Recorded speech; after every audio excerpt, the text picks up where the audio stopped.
हाँ हल्ला मत कीजिए। बोले पिछले क्लास में क्या पढ़े थे?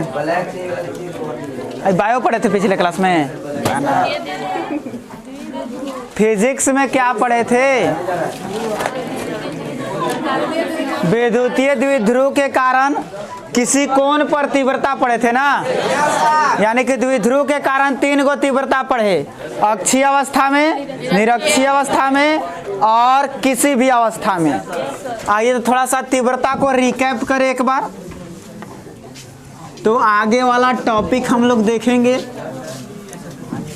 और एक चीज आपका छूटा हुआ है ना, हम बोले थे जब द्विध्रुव पढ़ाए थे तब कि द्विध्रुव में शुरू में माइनस होता है और बाद में प्लस होता है। का है तो आज द्विध्रुव का ये लास्ट लेक्चर जाएगा और इसी में क्लियर हो जाएगा कि शुरू में माइनस का होता है और बाद में प्लस का होता है। कौन सा तेंदर है वो, उसको रोज कहना पड़ता है कि इन्हें देखो।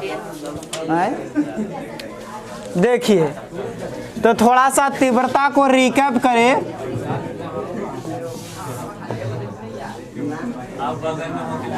तो ध्यान से देखिए तीव्रता का रिकैप कैसे होता है। हम लोग स्टार्ट किए थे सबसे पहले, तो टॉपिक लगा था विद्युतीय क्षेत्र की तीव्रता। डेफिनेशन क्या था कि किसी आवेश के विद्युतीय क्षेत्र में एकांक धन आवेश द्वारा अनुभव किए गए बल को तीव्रता कहते हैं। यानी कि हम लोग देखे थे कि Q0 आवेश पर F बल लग रहा था, तो एक आवेश पर कितना बल लगेगा? F बटा Q0। यही बना था E = F बटा Q0। यहाँ से हमको पहला तीव्रता का फॉर्मूला मिला था। दूसरा पढ़े बिंदु आवेश के कारण तीव्रता, तो वहाँ से फॉर्मूला मिला E = KQ बटे R²। ये बिंदु आवेश के कारण हुआ ना। फिर पढ़े आवेश के बंटवारा के कारण तीव्रता, तो अलग अलग फॉर्मूला मिला बंटवारा में जैसन बंटवारा वैसा फॉर्मूला। फिर पढ़े द्विध्रुव के कारण तीव्रता, बीच में बंटवारा पढ़े थे ना।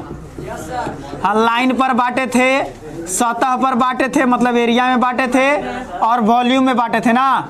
इसमें मिला था लैम्डा = Q बटा L, इसमें मिला था सिग्मा = Q बटा A, इसमें मिला था रो = Q बटा V। याद आ रहा है? रेखीय आवेश घनत्व, पृष्ठ आवेश घनत्व, आयतन आवेश घनत्व, 3 टॉपिक मिला था। रो रो रो RHO रो ना। अब देखिए ध्यान से, इसके बाद पढ़े द्विध्रुव के कारण तीव्रता। तो सबसे पहले अक्ष में, दूसरा परपेंडिकुलर और तीसरा एंगल पर, 3 गो पढ़े ना।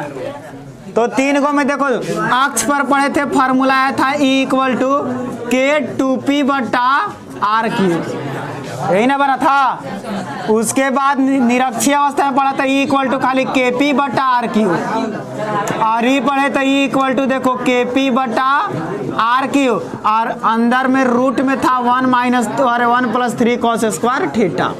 ये वाला कल पढ़े थे। तो ये 3 तरह का तीव्रता आप लोग पढ़ चुके हैं ना। 3 तरह के द्विध्रुव के कारण तीव्रता आपका कंप्लीट हो चुका है। अब यहीं से हमको आगे पढ़ना है कि द्विध्रुव का एक लास्ट टॉपिक जाता है कि द्विध्रुव का बल आघूर्ण से आप क्या समझते हैं। जैसे देखो द्विध्रुव पर बल भी लगता है।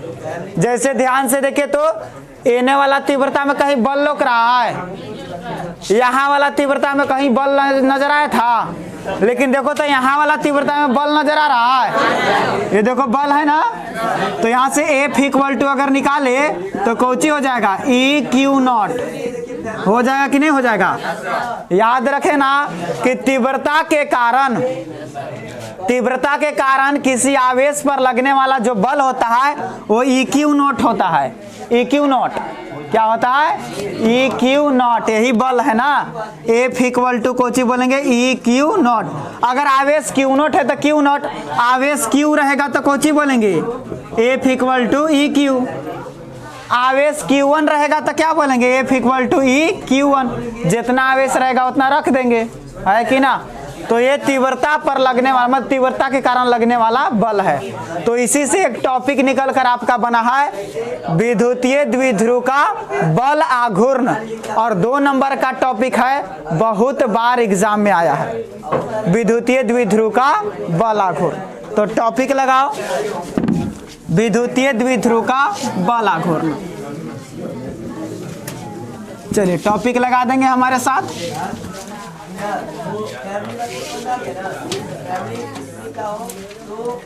विद्युतीय द्विध्रुव का बल आघूर्ण। देखिए बल आघूर्ण को टॉर्क कहते हैं, TORQUE, टॉर्क। ऐसे इसको सूचित किया जाता है। ये टॉर्क का साइन है ना, ऐसे करके ऐसे कर दो, हो गया टॉर्क। तो टॉपिक लगा करके और पेन कॉपी कलम चुपचाप रख दीजिए। Torque, torque, TORQUE, torque. तो पेन कॉपी कलम रख देंगे और ध्यान से देखेंगे, समझेंगे, समझ में आएगा तो लिखेंगे, नहीं समझ में आएगा तो सब दिन की भांति आज भी छापेंगे। हाँ देखो ध्यान से, सबसे पहले हमको बल आघूर्ण निकालना, तो पहले सीख लीजिए कि बल आघूर्ण क्या होता है ना। तो सबसे पहले डेफिनेशन होता है बल आघूर्ण का। देखिए बल आघूर्ण क्या होता है, याद रखेंगे कि द्विध्रुव को विद्युतीय क्षेत्र में घुमाने वाले बल को बल आघूर्ण कहा जाता है। याद रखेंगे, विद्युतीय क्षेत्र में किसी द्विध्रुव को घुमाने वाले बल को बल आघूर्ण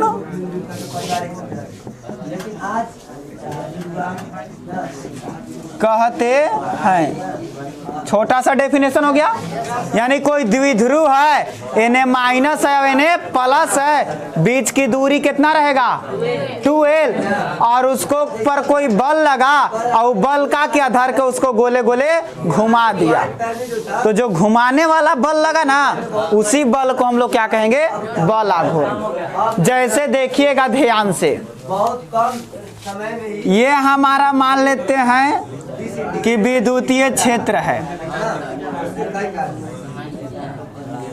ये क्षेत्र रेखाएं इधर जा रहा है, ये विद्युतीय क्षेत्र कितना हो गया E। और देखो इसमें को हम बल आघूर्ण लगा रहे हैं, या सबसे पहले इसमें को द्विध्रुव रख रहे हैं। ध्यान से देखिएगा, ये माइनस और ये हो गया हमारा प्लस, ये सेंटर NaL, तो पूरा दूरी कितना हो गया। और आपको इतना याद रखना होगा कि विद्युतीय क्षेत्र में प्लस आवेश पर विद्युतीय क्षेत्र की दिशा में बल लगता है और माइनस आवेश पर विपरीत दिशा में बल लगता है। यहाँ से तीव्रता माने बल लगेगा कि आगे की ओर, और यहाँ से बल लगेगा पीछे की ओर। अब बताओ, ये चुपचाप था, एगो बल एने खींच रहा है और एगो बल एने खींच रहा है, तो ये द्विध्रुव घूमेगा। खड़ा हो, खड़ा खड़ा खड़ा, इधर आओ, आवे ने आओ।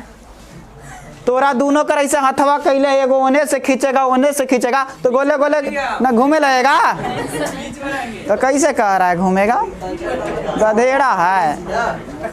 बैठिए, कुछ नहीं सुना रहा है, पागल है का हो, बही रहा है। देखिए ध्यान से ना, ये माइनस है, ये कौची है, प्लस है, साफ साफ दिख रहा है कि ये ने खींच रहा है, ये ने खींच रहा है, तो घूमेगा कहाँ से, दोनों कर से तो टनाएगा। ये कहीं घूमने वाला, कोई चीज घूमेगा कब, जब एक, जैसे मान लो ये है, इसको यहाँ से कोई इन्हें खींचे, यहाँ से इन्हें खींचे, तब घूम जाएगा। लेकिन ऐसे यहाँ से इन्हें खींचे, यहाँ से इन्हें खींचे, तो ऐसे घूमेगा ये, ऐसे घूमेगा कहियो, ये नहीं घूमेगा। यानी बल, ध्यान से देखो, इन्हें खींच रहा है, इन्हें खींच रहा है, तो बलवा तो एक ही लाइन पर न लग रहा है। यानी कि अगर कोई बल एक ही लाइन पर लगेगा तो वो घूमने वाला अलग अलग लाइन पर लगना चाहिए। जैसे इसको ऐसे कर दो, एगो बल इस लाइन पर लगेगा और एगो बल इस लाइन पर लगेगा, तभी क्या हो जाएगा, घूम जाएगा। घूम जाएगा कि नहीं घूम जाएगा? तो सीधा रखेंगे तो घूमने वाला नहीं है। तो यहाँ से आपका बल आघूर्ण सीधे सीधे कितना हो जाएगा, 0। दोनों में क्या हो रहा है, रोजगार का यहाँ से आपका बल आघूर्ण सीधे सीधे कितना हो जाएगा, 0। यानी सीधा रहेगा तो आपको घूमने वाला नहीं है। क्यों 0 हो जाएगा? तो कह सकते हैं क्योंकि उसमें सब ज्यादा मजदूर होने की जरूरत है। बल का लाइन ऑफ एक्शन शहर क्षेत्र में बात करें, एक ही है। शहर में अधिकतर जो है देखो तो दोनों बल का लाइन ऑफ एक्शन एक ही है कि नहीं, एक ही है। तो इसीलिए यहाँ से आपको बल आघूर्ण मिलने वाला, तब दूसरा काम करेंगे। अब देखिए काम क्या करेंगे। संयोग में ये रहा हमारा विद्युतीय क्षेत्र, या इसी को मिटा करके काम कर देते हैं ना। का कारण है ना, यानी ऐसा रहेगा तो आपको बल आघूर्ण नहीं मिलेगा, तो इसे काम नहीं करेंगे। यह कर्षण जो है अगर इसको किसी को नोट करना होगा तो वीडियो में जा करके नोट कर लीजिएगा कि सीधा रहेगा तो आपको बल आघूर्ण मिलने वाला। अभी लास्ट में हम बता भी देंगे।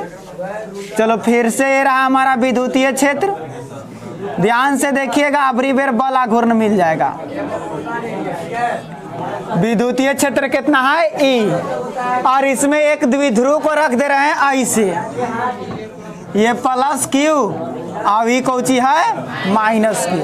ध्यान से देखिएगा, प्लस Q और ये कौची है आपका, ये रहा सेंटर NaL और Na भी L। तो बताइए पूरा दूरी कितना हो जाएगा, 12। अब ध्यान से देखें तो ये प्लस है, तो प्लस पर बल इधर आगे की ओर लगेगा, जने विद्युतीय क्षेत्र होने लगता है ना, तो यहाँ से बल लगेगा इधर F1 कर देते हैं, और एक माइनस पर बल इसके विपरीत लगेगा, तो इसको कोची कर देते हैं F2। देखो यहाँ से ही Na खींचेगा, यहाँ से ही Na खींचेगा, ऐसे खिंचाएगा, ऐसे ही घूमेगा, घूमेगा कि नहीं घूमेगा, घूमेगा ना। तो यहाँ से ही क्या होगा, Na भागे घूमे लगेगा, और ये क्या होगा, Na भागे घूमे लगेगा, और तब तक घूमेगा जब तक कि सीधा ना हो जाए, क्योंकि सीधा हो जाएगा तो कर बाद तो सीधा सीधा हो जाएगा, तो फिर नहीं घूमेगा। लेकिन कुछ देर के लिए तो घूमेगा ना, तो कुछ देर के लिए घूमने के लिए जितना ही बल लगेगा ना, इसी बल को कहते हैं बल आघूर्ण। इसी बल को क्या कहते हैं हम लोग, बल आघूर्ण। छोटा मोटा भी तो ध्यान से देखिएगा बाबू, यहाँ पे घूमेगा तो यहाँ बल आघूर्ण मिलेगा, तो बल आघूर्ण को क्या बोलते हैं, टॉर्क। तो यहाँ पे कर देते हैं हम टॉर्क 1 और यहाँ पे कर देते हैं टॉर्क 2। यहाँ पे टॉर्क 1 है, यहाँ पे टॉर्क 2। अब फिगर बन गया, इसी फिगर को क्या करना होगा, लिखना होगा। इसी फिगर को आपको क्या करना होगा, लिखना होगा। अभी तब तक घूमेगा जब तक कि सीधा ना हो जाए, यानी सीधा होने के लिए इस लाइन पर आना पड़ेगा, आना पड़ेगा कि नहीं आना पड़ेगा, इसको आपको यहाँ से इस लाइन पर आना पड़ेगा। यानी कितना एंगल पर घूमना होगा, थीटा एंगल पर। कितना एंगल पर घूमना होगा, इस कोनवा को क्या मान लिए, थीटा। इस कोनवा को क्या मान लिए, थीटा। और कितना दूर तक आना है, यहाँ तक आना है, तो इसको मान लेते हैं हम, कुछ D मान लेते हैं। इसको क्या मान लेते हैं, चाहे इसको मान लेते हैं D1, इसको क्या मान लेते हैं। तो ये बताओ Na आएगा तो इहो तो Na चलेगा, चलेगा कि नहीं चलेगा, तो इहो क्या होगा, Na चलेगा, यहाँ पे आ जाएगा, ये आएगा कि नहीं आएगा। ई एंगल थीटा, तो इहो एंगल कितना, और ई वाला लंबाईवा को हम मान लेते हैं D2। इसको कोची मान लिए D1, इसको कोची मान लिए, कोई दिक्कत है। अब इसी फिगर को लिखेंगे, लेकिन पहले आप लोग फिगर बनाइए, लिखिए। अब एक चलते क्या हो रहा है, माना, हाँ माना -Q तथा +Q आवेश मिलकर, माना -Q तथा +Q आवेश मिलकर, माना -Q तथा +Q आवेश मिलकर एक द्विध्रुव बनाते हैं, एक द्विध्रुव बनाते हैं। झगड़ा झंझट के चलते झगड़ा झंझट चल रहा है घर में, उनका एक द्विध्रुव बनाते हैं ज्वाइंट फैमिली है, वो ज्वाइंट जिसे ई विद्युतीय क्षेत्र में, जिसे ई विद्युतीय क्षेत्र में थीटा कोण पर रखने से, थीटा कोण पर चार को क्या है, चार पास को मान लीजिए ई विद्युतीय क्षेत्र में है ना, आप थीटा कोण पर, ज्यादा नहीं मान लीजिए कि 2 बिना, 2 बिना सब थीटा कोण पर रखने से है ना, आप 5 को बल आघूर्ण, 2 बिना मतलब 3 में 40 का है ना, बल आघूर्ण, 40 का टैक्स आप एकरा जोड़ने के लिए ट्यूबवेल चाहिए तो बल आघूर्ण, 5 वाला हो जाएगा, टॉर्क 1 तथा टॉर्क 2 प्राप्त होता है। लेकिन अब 8 करना भी कोई सही तो नहीं जो टॉर्क 1 तथा टॉर्क 2 प्राप्त होता है।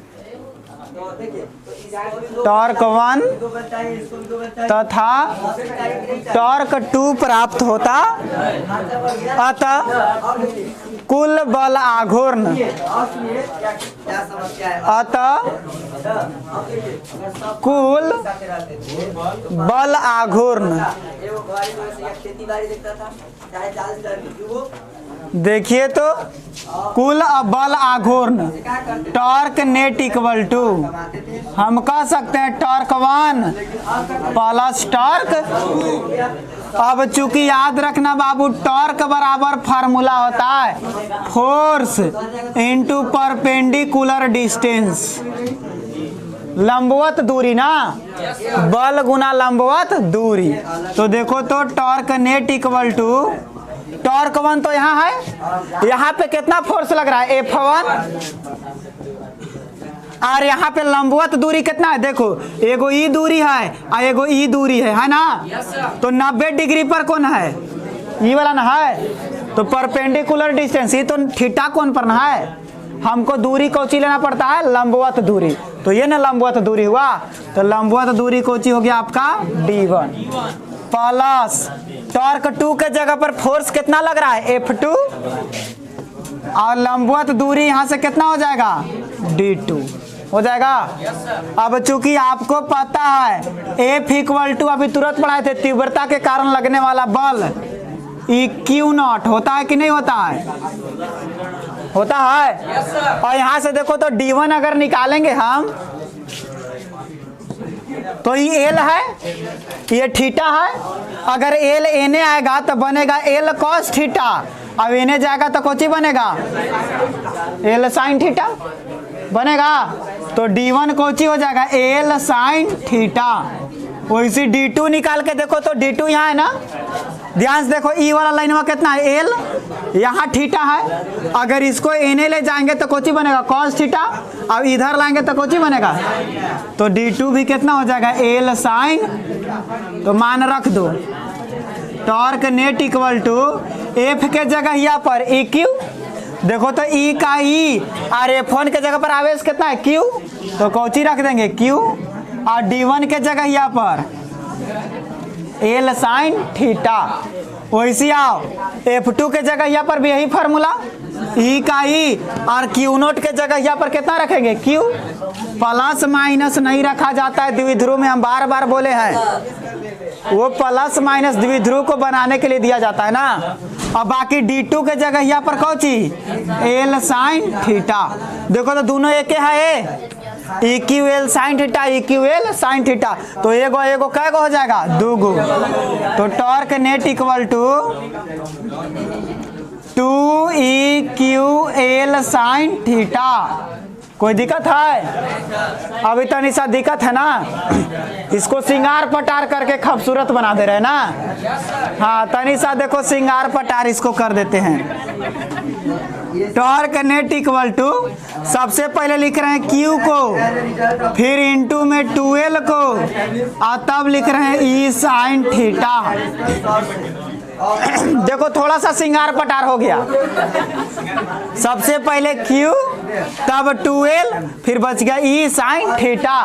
देखो इतना श्रृंगार पटार करने से फायदा कुछ ही है, फायदा यही है कि Q इंटू 2L बनता है आपका P, चूंकि Q into 2L equal to कोची बन जाता है। तो इसीलिए हम कह सकते हैं बाबू कि टॉर्क नेट इक्वल टू, इसके जगह यहाँ पर P और E साइन थीटा, यानी कि जो ये थीटा बन गया बाबू, ये थीटा को जगह P और E के बीच का कोण होता है ना, यानी कह सकते हैं कि थीटा P और E के बीच का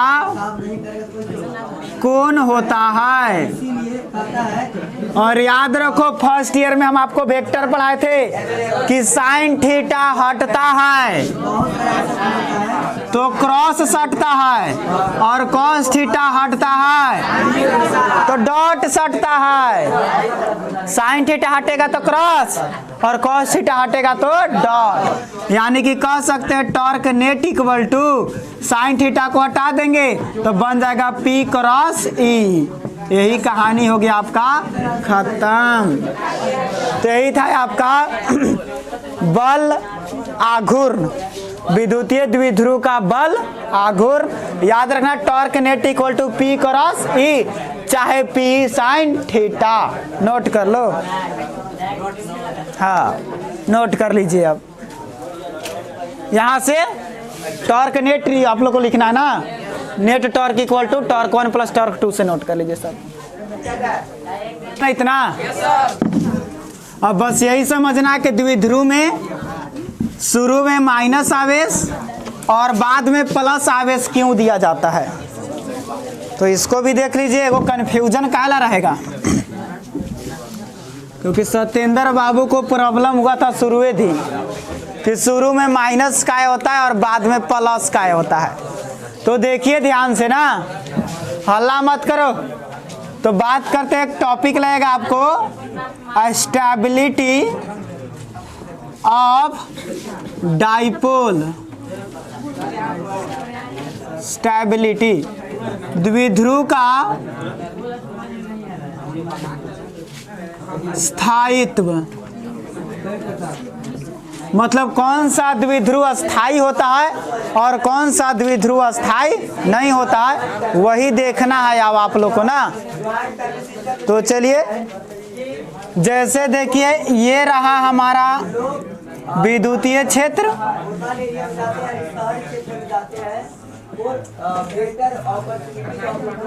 और एक और विद्युतीय क्षेत्र देखिए बना रहे हैं।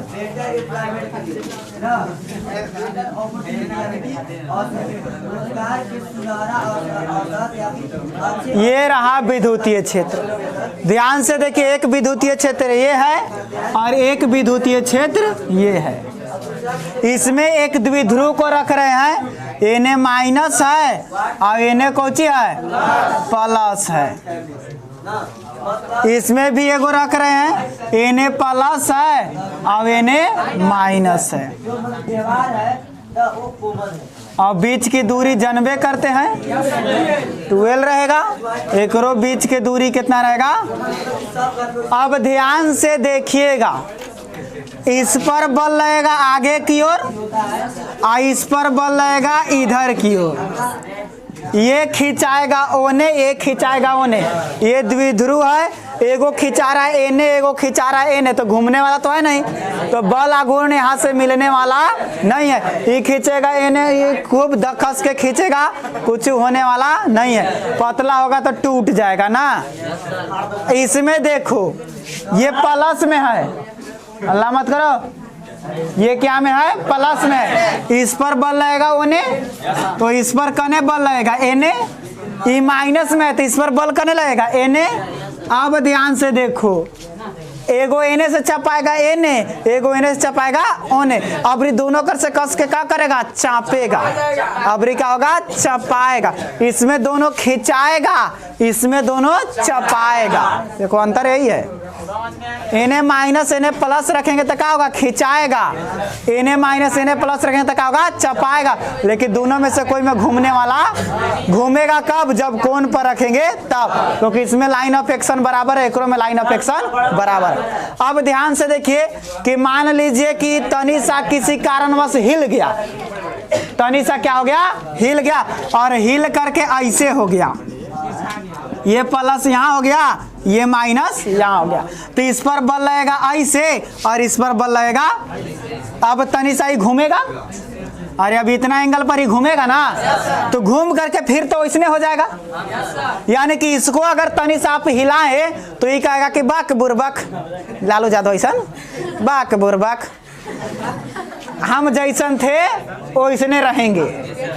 इसको अगर तनिषा आप हिला दिए तो ये फिर से अपने जगह पर आ जाएगा, कहेगा कि हम हिल डोल करने वाले नहीं हैं, हम जैसे हैं वैसे ही ठीक है। तो तनिषा आप हिलाइयो दीजिएगा तो फिर से वहीं आ जाएगा, आ जाएगा कि नहीं। लेकिन इसको तनिषा हिला के देखो तो, तनिषा इसको हिलाते हैं ना, तो इसको मान लो ऐसे हिला दिए तो ये माइनस चल गया यहाँ और ये प्लस आ गया यहाँ।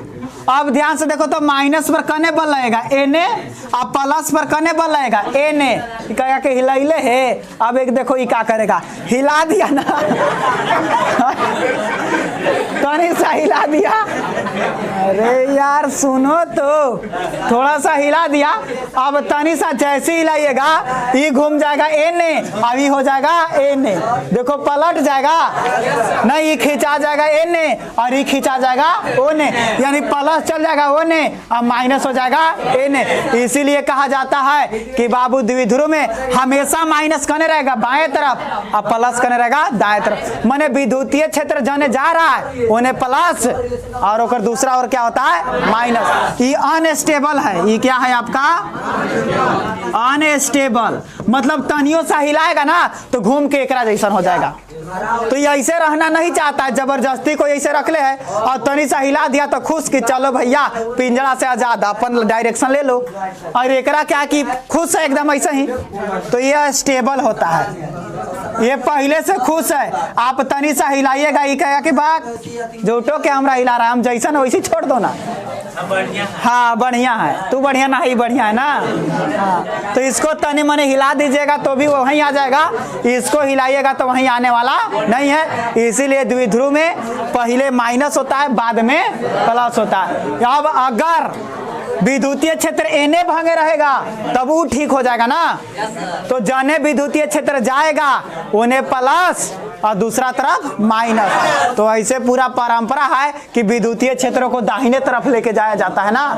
पूरा फिजिक्स में कोई भी सवाल देख लीजिए, विद्युतीय क्षेत्र हमेशा किधर लिया जाता है, दाहिने तरफ। तो इसीलिए कहा जाता है कि द्विध्रुव में प्लस रहेगा दाहिने तरफ और माइनस रहेगा बायां तरफ। क्लियर हो गया। तो याद रखें ऐसा रहेगा तो स्टेबल है, मतलब अस्थाई है, और ऐसा रहेगा तो अस्थाई है। क्लियर हो गया ना, नोट कर लीजिए दोनों फिगर। यही था आपको समस्या, हाँ, कि पहले माइनस रहेगा कि प्लस होगा। तो जने क्षेत्र जाएगा उन्हें प्लस और होकर विपरीत दिशा में, और यहीं से द्विध्रुव का कहानी खत्म। अब जो आगे आपका टॉपिक मिलने वाला है कल के क्लास में, वो बहुत ही भयानक टॉपिक है, खतरनाक टॉपिक है। क्योंकि वो जो टॉपिक है अभी हम लोग जो बना रहे थे वो देखो तीव्रता ऐसे जहां मन तहां निकाल दे रहे थे, सब खुला जगह था। अब जो तीव्रता निकालेंगे वो किसी बंद सतह के अंदर जाके निकालेंगे। अभी हम लोग कहाँ थे कोई पता नहीं है। अगले क्लास से अंदर जा के तीव्रता निकालना है ना, तो अंदर जाएंगे कल, नोट कर लीजिए।